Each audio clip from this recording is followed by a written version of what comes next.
The gates to heaven on earth have often been the football field for Burke's head coach Paul Limongi. It's been that way since a young age, when he became a football player growing up in Youngstown, Ohio. It's always been a love of mine, even since I was a little kid. I've, played it all my life and watched it all my life and just fascinated with all aspects of it. And as he aged, his interest never wavered. When the clock hit zeros on his playing days, he became a coach. He started in Ohio, then became the defensive lineman coach at Millard West. And for the past 13 years, he's been the head coach at Burke. He is this program. He's the face of this program. Effort and toughness define his reputation. And oh yeah, being one fiery dude. He's a yeller, and there was times where we'd be in a comfortable game, and I would play with him a little bit. I would just start screaming, holding. He would just start screaming at the ref, holding, even though didn't even see anybody holding. We were just kind of messing with him at times. And his players hear it sometimes too. Oh yeah, everyone, of course, yeah. But all that yelling is just tough love for a team he calls his second family. We tell the guys all the time, adversity's going to hit you. In a game, it's going to hit you in life. You got to have some toughness. You got to be mentally strong. So when it does hit you, you could carry on and move forward. It's important to Limongi to practice what you preach. And it's why strength was important for him when adversity hit him this past March. It was like a punch in the stomach. I couldn't believe it.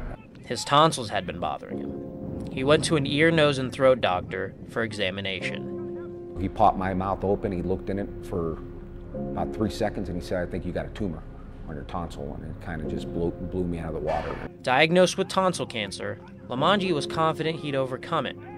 But thoughts of death and faith creeped into the back of his mind. I felt like I've lived a good life, that when that day comes, that I will be going to heaven, and that makes things a little easier. But it doesn't escape the fact that I don't want to do it now.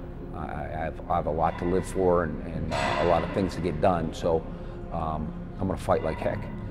So he fought, undergoing 7 weeks of chemotherapy and radiation. His health forced him away from his team, benching him during the off-season. It was very different not having him here every single day. I mean, they always say the worst things happen to the best people, and that's truly an example of it. It's like a stab in the back. I mean, practice without him is just, I don't know, it's just that feeling that something's missing all the time. But cancer wouldn't keep a family this close separated.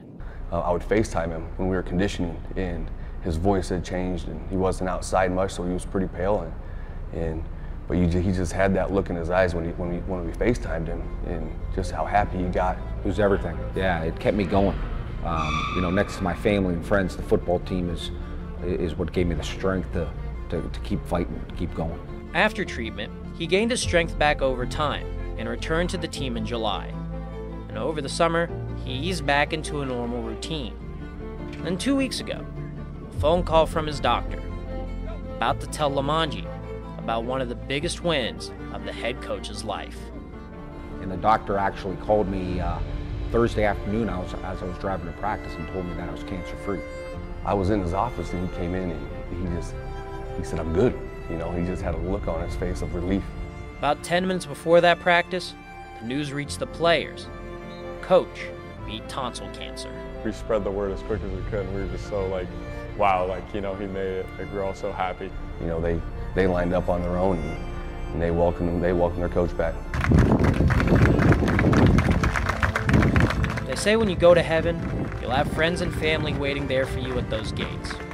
For Limongi, it was at the gates to his heaven on earth.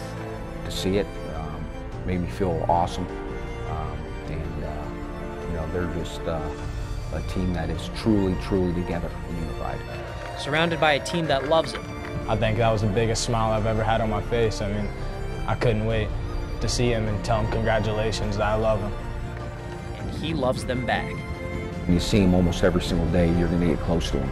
And, it's truly a family here, and it's very special. Football to him is a paradise in its own right. And it seems the players are his angels that gave him a lot of strength to help him fight away his demons. Karthik Venkataraman, OSI.